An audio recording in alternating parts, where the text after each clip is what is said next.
Hey there, this is Lawrence. This video is dedicated to those that have requested for my PvP skill build after watching my latest KVM video about Warlock Meteor style. Now, if you have not watched it yet, please spend some time to take a look at that video on how I have actually changed my skill build to be more earth and fire style. Okay, now let's take a look at my build right now. So in the past, I've changed a lot of skill build for KVM or PvP in perspective. More of the freeze and wind, because these two skills are actually very spammy or spammable, so that I can actually continuously cast them on the field and layer them on top of each other on top of my stun skill, which is gravitational. So freeze, stun, and I deal them with a wind damage to do additional debuff and also burst damage. But I have been wondering a lot that, currently I am a fire player in the sense that my enchantment are all fire. So having wind skill, although it does help with the boost of being frozen, the target being frozen, I can do additional damage, but I'm kind of wasting my enchantment over here. So it is also going to be very taxing for me if, let's say, I'll have two sets of enchantment, one for more PvE and also boss fight, which is the fire, and then I have another set which is more of a wind, so that I can keep my water and wind combination for KVM. So, well, or maybe I'll do a more neutral format, which is all INT, which I can do so. However, it is gonna take so long for me to get there. So right now, I'm just gonna adjust and adapt to what I have, which is fire. And so this is my current skill build that I'm still adjusting to see how I can be more efficient and effective with the crowd control, especially in today's context. There are more and more people with freeze resistance and stun resistance. So these two are the bread and butter CC for a wizard.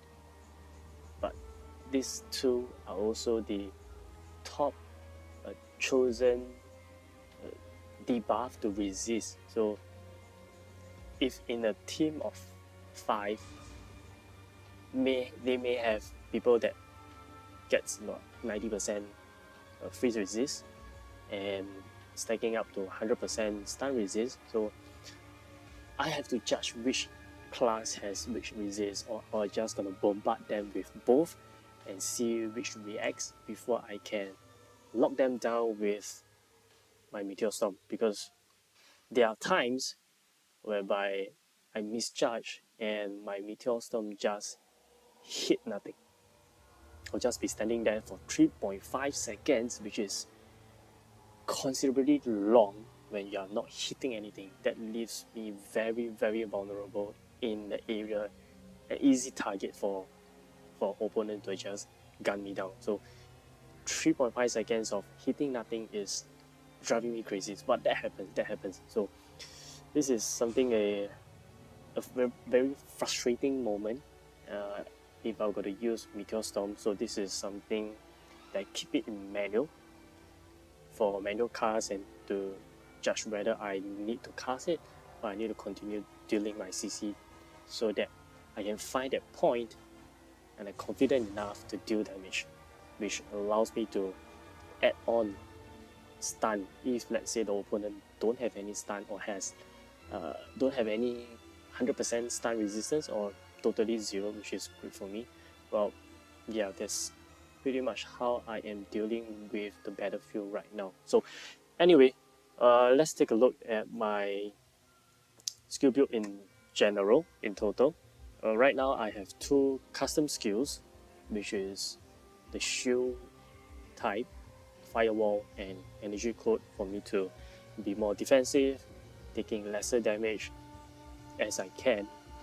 Next is more of CC and dealing damage. I have Frost Diver, I have my Elemental Vortex, and I have my buff, my magic buff. Now, speaking of the Elemental Vortex, this is a skill that requires the orb to deal additional damage and also additional debuff that comes with the orb. So if let's say today I have 4 orbs, it deals burn and causes my opponent to lose 3% max HP every second for 3 seconds. So that's about 9% HP, which is quite a sum if today my opponent has a high value in terms of HP. But again, this is not a very spammable skill because I have to keep casting fire skills to stack up to 4 orbs before I can use this skill to deal the debuff. So there's so many prerequisites to it. This skill I added up to 10 because I will not have the situation to allow me to always spam this skill. So this is a skill that is kind of like a last resort for me. Okay, I may change this away, but right now I'm still looking at how effective this is. And then for the water, it deals frozen. For the earth, it petrifies. So as of now, I'm measuring in both earth and fire. So chances are when I cast Elemental Vortex, my target will be petrified and then with burn activated. Okay, or maybe a mixture of frozen and petrifying if I were to spam these 2 skills all the time, and then I cast Vortex. So these are the 3 debuff that comes with my Elemental Vortex when I need to use it at level 10. Okay, so at level 10 the cooldown is very long, 40 seconds variable. I'm only at 27 and there's a fixed cooldown of 12 seconds, so there's a balance of plus 13, so 25 seconds of fixed cooldown. So this skill is not very spammable in KVM. Okay, and then what else I have? I have the Firewall. Okay, I got it max. Force Driver, Storm Gas, max, Energy Code max. Of course, I have the prerequisite for Meteor Storm, getting Fire Pillar, which I don't use at all in the KVM, just to get my Kindle up at 10, and then my main skill for damage will be Meteor Storm. Okay, my main damage right now is Meteor Storm, and also supported by Gravitational, because right now Gravitational has been buffed in the most recent update. Okay, Gravitational has been buffed, but it comes with a cost. Although it has been buffed, but the damage is reduced by 10% every time it hits the target. And I think the stun duration has been reduced from 3 seconds to 2 seconds. Can't remember, but I think there's some reduction to it.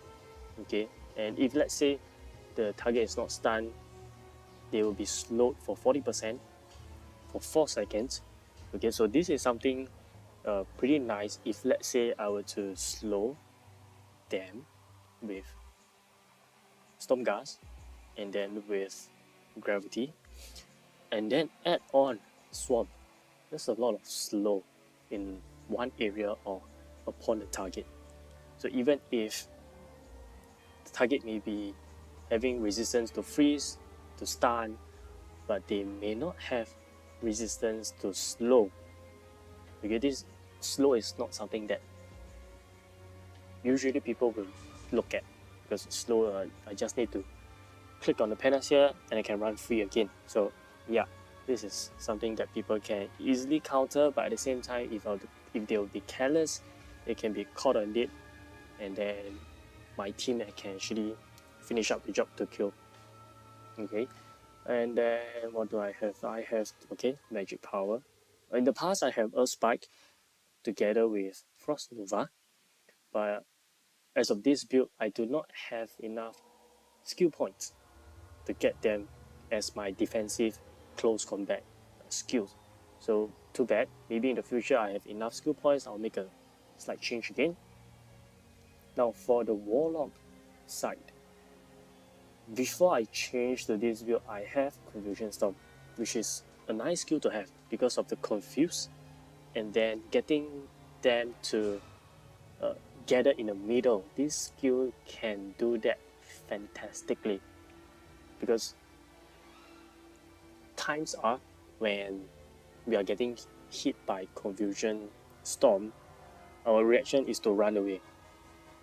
But when we decide to do that, instead of running away, we're actually running back into the middle of the skill, which gather everyone that they're being hit by this skill together again, and then which activate this passive inductive current that deals damage to targets that has been electrified by wind skill. So this skill is quite fun, but at the same time it has 1 second of cast time, and if the situation doesn't allow me to gather more than 2 opponents together, it doesn't deal much. And of course, I am a fire element player, so this skill doesn't dish out high damage as compared to PvE. Okay, so I do away with this and I focus more on the earth side. Distorted earth, this will help me to gather the opponent in the middle of the skill and allows me to have a chance to petrify them for 3 seconds, and then this is when I will rain down my Meteor Storm after they are being hit by Abyssal Swamp. But of course, situation depends. If at the point I am able to deal Meteor Storm right down fast enough, I'll probably skip the skill, or the skill is able to be cast fast enough, I'll be dealing Meteor Storm after Swamp is being laid on the field. So my usual way of casting is always dealing with the faster skill first, which is Stormgust, and then stunning them to see which is getting hit with the debuff. If they're frozen, great, I'll cast it down on them again to see whether are they resistant to stun. No, even better. Then I can actually deal my damage when I see the chance to. Or if they are cluttered quite close together, I will cast my Distorted Earth, bring everyone into the middle, cast my Swamp, and I rain Meteor Storm down on them. That actually deals more combo. So again, this casting style is pretty situational. Sometimes I don't follow this sequence, but yeah, this is the basis behind this skill build. Now, for Ward and Flame Attack, Ward is a great skill for me to run away, get away from dying sometimes. Flame Attack allows me to get near if I need to have a chase, or run away when I need to really outrun classes like the Assassins, the Mechanic, the Rune Knight. Sadly, Ranger right now is kind of overwhelming again for Wizard. We are always being targeted by them, and once they are locked on with the Precision Strike, I can pretty much be dead within seconds. So I can't really deal much with Ranger right now, although we have the similar attack range. But again, the amount of DPS in difference is just too great. So Ranger is still my nemesis, and of course, classes that has Endure card that can simply walk through my firewall, they are my nemesis as well. So this skill build is, in my opinion, rather hard to play. It's not as flexible, it's not as agile as compared to my Water and Wind style, but this skill build requires a lot more field vision and a lot more decision making on the ground to know which skills should I cast on who, and whether will I have a perfect chance to cast my Meteor Storm on them to deal damage, because this skill right now for me is dealing up to 40,000 per Meteor. If let's say someone has about 500,000 HP, one Meteor, taking it full 7 Meteor, that would cost them 50% of the HP gone. There are times where I can able to get some kill at the end because of the barrage of skills raining down on one target or a couple of them being held on the spot by either freeze or stun or even petrified. So that actually is quite achieving. But as of now, I still feel that I have not pushed to the full potential of this build yet. Not yet, just not yet. Maybe there's still a need to do some fine tweak, or I'm just yet to perfectly synchronize with my skill build. But other than that, as of now, this is my fire style or my Meteor style KVM skill build. I hope you like it. Having said that, see you again next time. Bye bye.